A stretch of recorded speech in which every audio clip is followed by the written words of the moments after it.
Hello friends, आज अपन पढ़ने जा रहे हैं क्लास 9 का एक्सरसाइज 7.2 का question number 8। Chapter triangles, chapter number 7। Question number 8 है, so that angle of a equilateral triangle are 60 degree each. Figure 7.33।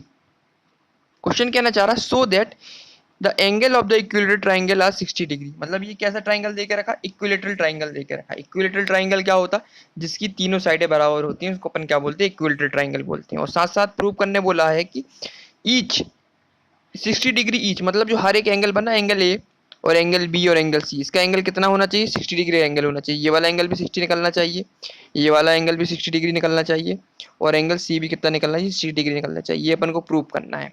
ठीक है, तो स्टार्ट करते क्वेश्चन को। टू प्रूव में करना है, angle A equal to angle B equal to angle C, सबका एंगल कितना निकला है, 60 डिग्री निकलना चाहिए। इसको अपन को प्रूव करना है। तो स्टार्ट करते हैं। सबसे पहले क्वेश्चन में लेंगे इन आ, सबसे पहले लेंगे इन ट्राइंगल ले लें ए बी सी। ये ऐसे कैसे ट्राइंगल देकर रखा, इक्विलेटरल ट्राइंगल है, तो अपन ने पढ़ा हुआ है A B C is N, लिख देंगे एन क्या है, इक्विलेटरल ट्राइंगल है। तो इक्विलेटरल ट्राइंगल का अपन ने पढ़ा हुआ है क्या प्रॉपर्टी होती है, जिसकी तीनों साइड है बराबर होती है, इक्विलेटरल ट्राई एंगल। ठीक है, ये लिख दिया अपन ने क्या, इक्विलेटरल ट्राइंगल। अब इक्विलेटरल ट्राइंगल है तो मतलब इसकी तीनों साइड क्या होंगी, बराबर होंगी। सो ए बी किसके बराबर होगी, बी सी के, और बी सी किसके बराबर होगी, तुम्हारी सी ए के, है ना। ए बी बराबर बी सी, और बी सी इसके बराबर होगी, सी ए के बराबर होगी। तीनों साइडें बराबर होंगी क्योंकि ये क्या है, इक्विलेटरल ट्राइंगल है। ठीक है, तो अपन ने एक प्रॉपर्टी पढ़ी हुई ट्राइंगल की, अगर इसकी क्या साइडें बराबर हो तो इसके सामने के एंगल भी बराबर होते हैं। तो पहले अपन ले लेते हैं angle A B equal to angle B C. ये ले लेते पहले दो। तो ए बी के सामने वाला एंगल कौन सा दिख रहा है, एंगल सी दिख रहा है अपन को, ये ले लेंगे equal to B C. B C के सामने कौन सा दिख रहा है, एंगल ए दिख रहा है अपन को। ठीक है, तो इसमें लिख देंगे अपन, प्रॉपर्टी का यूज करेंगे, अपन ने पढ़ी हुई थी, angle opposite, angle opposite to equal side are equal.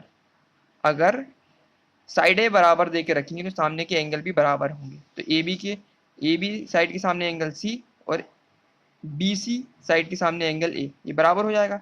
Similarly दूसरी बात भी देख लेंगे अपन। सिमिलरली दो चीजें बच गई अपनी, कौन कौन सी बच गई, एक तो बच गया अपन को बी सी, इक्वल टू क्या देख रहा है, सी ए देके रखा हुआ है। तो इसके सामने बी सी, बी सी कहाँ दिख रहा है अपन को, ये बी सी, बी सी के सामने एंगल दिख रहा है ए, इक्वल टू सी ए, सी ए के सामने कौन सा एंगल, एंगल बी दिख रहा है अपन को।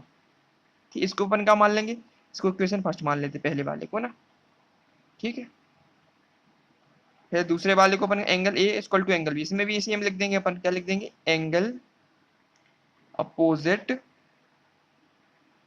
To equal sides are equal. ये कौन सा रूल है तुम्हारा, ये ट्राइंगल का रूल है ना। इसको मान लेंगे इक्वेशन कौन सी, अपन सेकंड मान लेंगे। ठीक है, इसको सेकंड इक्वेशन मान लेंगे। तो इससे अपन क्या लिखेगा, from equation first and second, इन दोनों इक्वेशन से अपन को क्या मिल जाएगा, देखो angle A equal C equal to angle A देके रखा हुआ है, और A equal to angle B देके रखा है। इसका मतलब दोनों सारी सारी जितने भी एंगल सारे के बराबर देखेंगे, तो angle A equal to angle B equal to angle C. ठीक है ना, इन दोनों इक्वेशन से अपन को पता चल गया कि एंगल ए किसके बराबर एंगल बी के, और एंगल बी किसके बराबर एंगल सी के। तो बराबर होंगे ना, क्योंकि तीनों साइडें बराबर है तो तीनों इसके एंगल भी बराबर होंगे, है ना, क्योंकि इक्विलेटरल ट्राइंगल है। ठीक है, इतना तो क्लियर हो गया। अब क्या करेंगे, इसमें अपन ने यूज करेंगे अब किसका, इसमें ये तो क्लियर हो गया, अपन ने पढ़ा हुआ है वी नो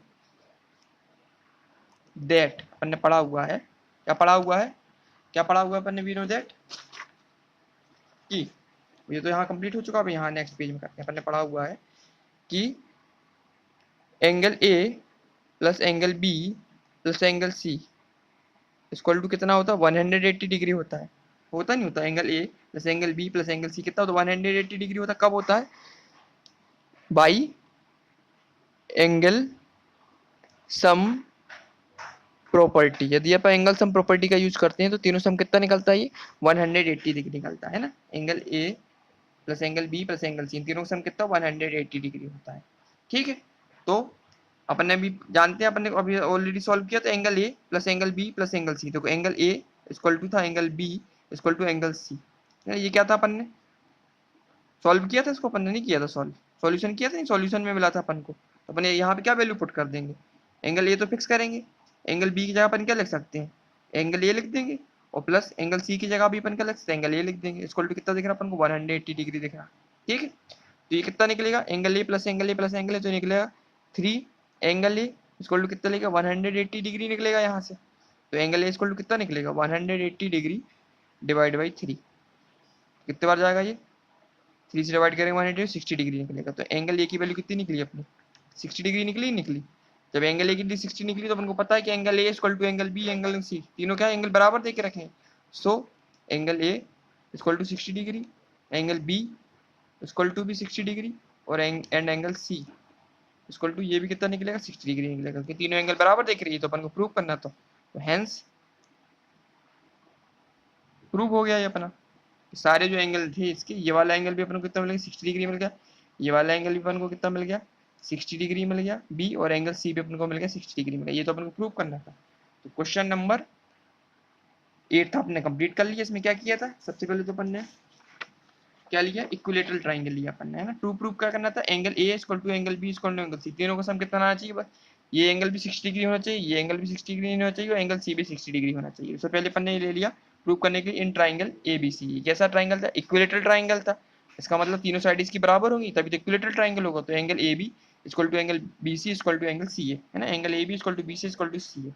और अपन ने रूल पढ़ा हुआ है, अगर इसकी साइडें सेम है, इसके सामने के एंगल भी तो सेम होंगे, तो इसीलिए angle A B equal to angle B C लिया अपन ने। तो एंगल ए बी के सामने एंगल को ए बी साइड के सामने एंगल सी दिख रहा था, और एंगल बी सी के सामने कौन सा एंगल दिख रहा था अपन को, एंगल ए दिख रहा था। ये बराबर हो गया, कौन सा रूल लगा दिया अपने, ट्राइंगल रूल लगा दिया, angle opposite to equal sides are equal, ठीक है। तो इक्वेशन 1 हो गई। इसी प्रकार से अपन ने सिमिलरली इक्वेशन सेकंड निकाली, दोनों को अपन ने क्या किया, इक्वेट कर लिया। तो फाइनली अपन को क्या मिला यहाँ से, angle A equal to angle B equal to angle C, तीनों एंगल क्या बराबर हो गए, तो एंगल बराबर ही होंगे, क्योंकि तीनों साइडें बराबर देके रखी, तो तीनों एंगल भी बराबर होंगे। फिर अपन ने क्या अप्लाई किया, इसके बाद अपन ने यूज किया, वी नो दैट अपन क्या जानते हैं, angle A plus angle B plus angle C, तीनों का सम कितना होता है, 180 डिग्री होता है, ठीक है। अब से लगा दिया मैं एंगल सम प्रॉपर्टी का यूज किया अपन ने इसमें। तो फिर इसका तो मैंने पढ़ा हुआ है कि angle A plus angle B plus C equal 180 degree, और angle A equal to angle B plus angle C, ये अपन ने ऑलरेडी अभी सॉल्यूशन में निकाला था। तो जहाँ पे भी एंगल बी था वहाँ पे भी ये पुट कर दिया, एंगल सी था वहाँ पे भी पुट कर दिया। फाइनली एंगल ए की वैल्यू कितनी निकली, 60 डिग्री निकली। अब एंगल ए की वैल्यू 60 मिल गई, और अपन ने ऑलरेडी सॉल्व किया था कि angle A equal to angle B angle C, तीनों एंगल क्या है, बराबर देके रखे हैं। तो एंगल ए की वैल्यू भी 60 हुई, एंगल बी की वैल्यू भी 60 हुई, और एंगल सी की वैल्यू भी 60 हो गई, ये अपना प्रूव हो गया। तो क्वेश्चन नंबर 8 था अपन ने कंप्लीट कर लिया। इसमें सारे एंगल पूछे थे, angle B plus angle C और एंगल ए, एंगल बी और एंगल सी, तीनों एंगल पूछे थे, तीन एंगल को अपन ने प्रूव कर दिया। तो क्वेश्चन नंबर 8 अपना कंप्लीट हो गया। अब नेक्स्ट वीडियो में अपन क्वेश्चन नंबर अब स्टार्ट करेंगे हम एक्सरसाइज 7.3, ठीक। Thank you.